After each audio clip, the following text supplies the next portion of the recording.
मफाद के लिए मैनेजमेंट को धमकाया, कहा गोली मार देंगे, हमें बदनाम करने की धमकी दी ताकि उनके रंगदारी का नापाक इरादा पूरा हो सके। के स्टाफ और बच्चे भी प्रेरित हुए कि अगर आप पर्चा बनवा रहे हैं, डीजे बन रहा है, तो शैक्षणिक वातावरण का बहुत बड़ा खराब है। नमस्कार, दरभंगा समाचार में आपका स्वागत है। कल यानी बुधवार को अमन एकेडमी के द्वारा प्रेस वार्ता का आयोजन किया गया। वहीं प्रेस वार्ता के माध्यम से स्कूल प्रशासन ने जानकारी देते हुए कहा कि पिछले कुछ महीनों से असामाजिक तत्वों के द्वारा अमन एकेडमी में दहशत फैलाने की कोशिश की जा रही है। इसी क्रम में इन लोगों के द्वारा स्कूल के प्रिंसिपल को भी गोली मारने की धमकी दे डाली है। आइए हम उन्हीं के जुबान में सुनाते हैं कि प्रेस वार्ता के माध्यम से क्या कुछ कहा स्कूल के मैनेजमेंट ने। मीडिया को बुलाया है, क्या मसले चल रहे हैं और क्यों बुलाया और क्या बताना चाह रहे हैं हम लोगों के माध्यम से। स्कूल के ख़िलाफ़ असामाजिक तत्वों की जो गतिविधि रही है उसके बारे में कुछ बातें आपको बताना चाहता हूं और कुछ वजाहतें करना चाहता हूं। जी, तो क्या मसला है बताइए सर, क्या हुआ आपके साथ, कौन असामाजिक तत्व हैं, सारा थोड़ा ब्रीफ में बताइए। मैं बताऊंगा, उससे पहले मैं इस स्कूल के बारे में ब्रीफली बताऊंगा, उसके बाद उन मसलों पे आऊँगा। जी सर। मेरा नाम मोहम्मद वसीम है, मैं चेयरमैन अमन फाउंडेशन हूँ, मैं एक वकील भी हूँ और सुप्रीम कोर्ट ऑफ इंडिया में एडवोकेट ऑन रिकॉर्ड हूँ। अब शुरुआत करते हैं अमन एकेडमी के बारे में। अमन एकेडमी की स्थापना की प्लानिंग 1990 के दशक में शुरू हुई। 2009 में पुरानी बिल्डिंग बनना शुरू हुआ और 2010 में स्कूल खुला। 2016 में हमें एफिलिएशन मिला। अभी सीबीएसई से एफिलिएशन।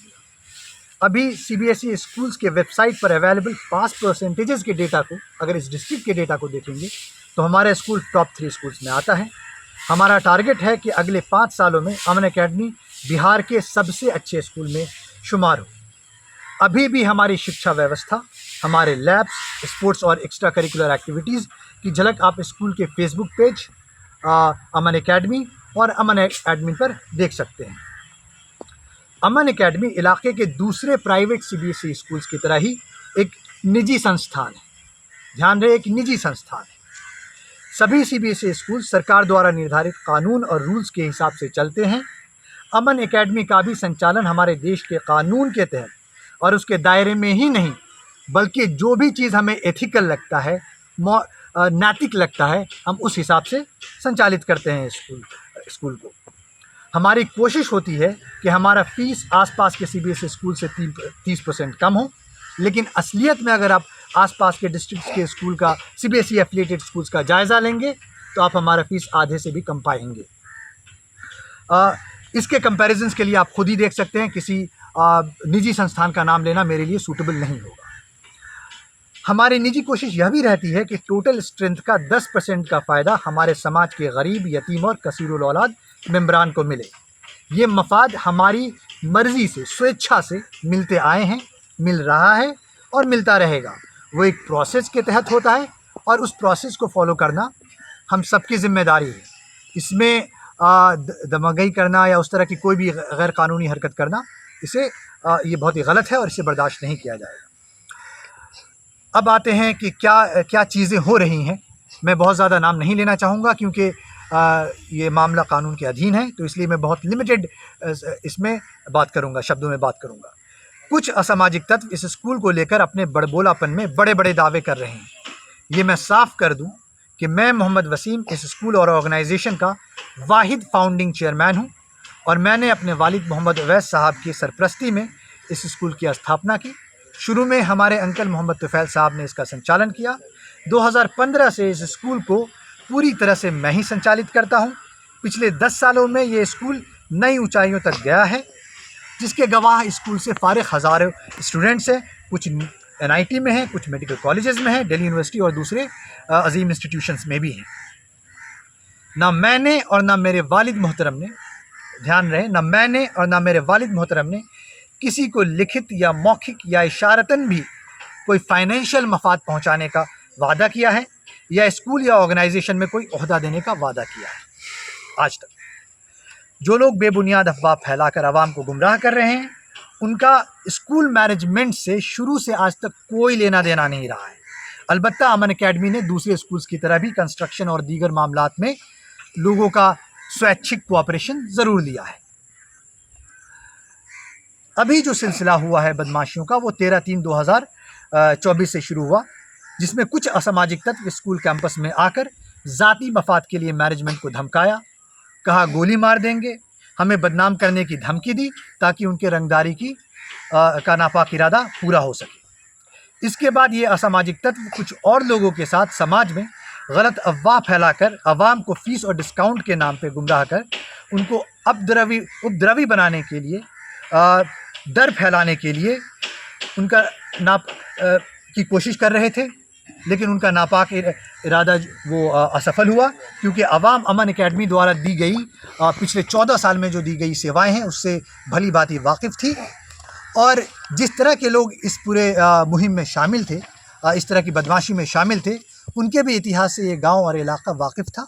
इस वजह से लोगों को समझ में आ गया कि उनका नापाक इरादा क्या है। खैर, आप ख़ुद समझ सकते हैं, अवाम भी समझ सकती है कि 15 साल से स्कूल शांति से, 14 साल से स्कूल शांति से चल रहा है, एकाएक ये हंगामा क्यों खड़ा किया जा रहा है।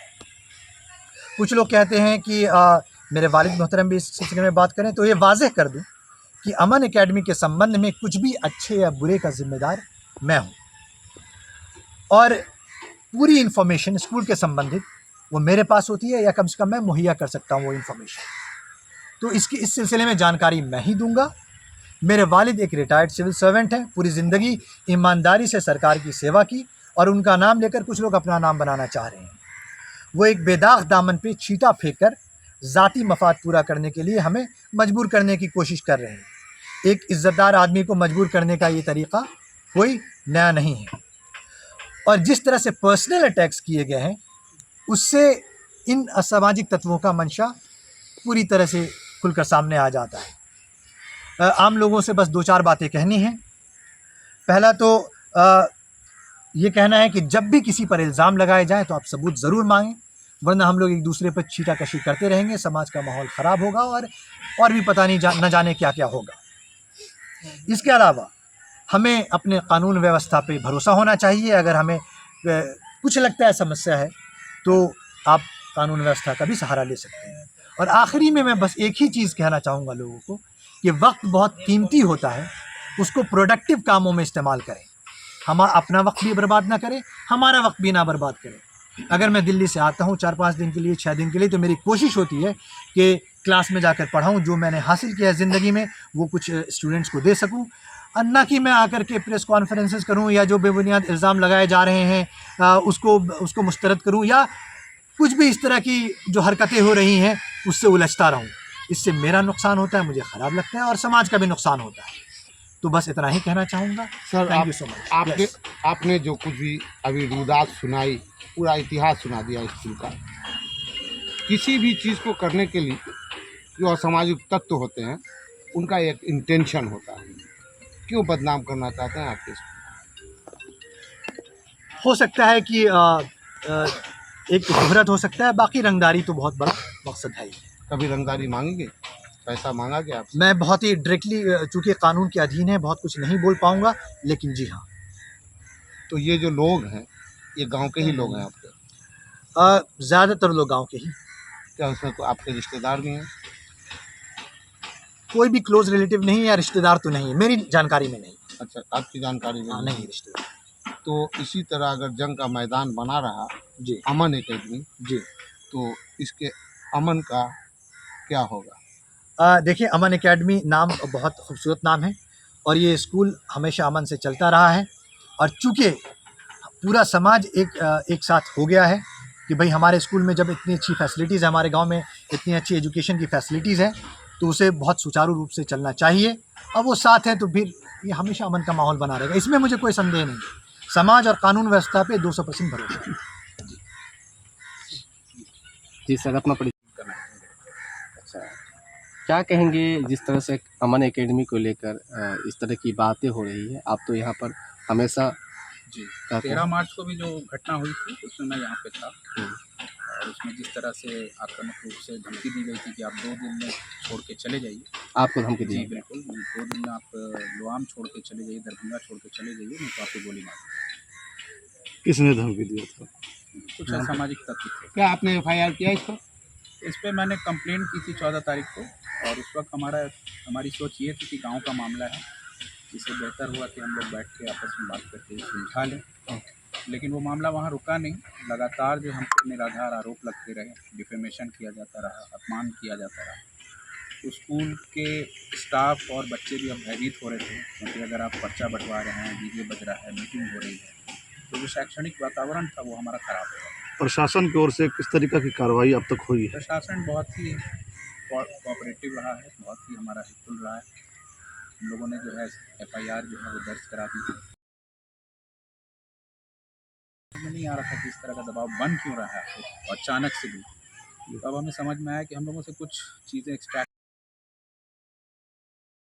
हम लोगों ने कम्युनिकेट की है, और प्रशासन पे हमारा पूरा भरोसा है, कानून व्यवस्था पे, कि वो उचित कदम उठाएगी हमारे लिए।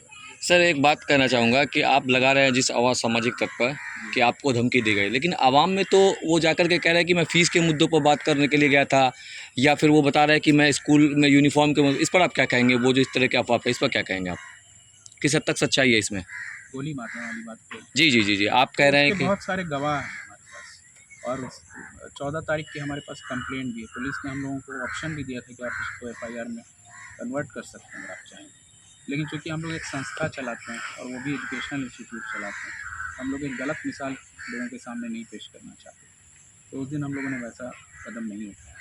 अगर किसी भी गार्जियन को, किसी भी व्यक्ति को स्कूल के किसी पॉलिसी से, बुक से, यूनिफॉर्म से कोई आपत्ति है, तो उसके लिए हम लोग ऑफिस में उसी के लिए बैठे हैं, उसी चीज़ को सॉल्व करने के लिए। कोई भी चीज़ रिलेटिव हो सकती है। अगर मार्केट में बुक 500 की मिल रही है, तो हम लोग बहुत कोशिश करके 450 तक ही ला सकते हैं।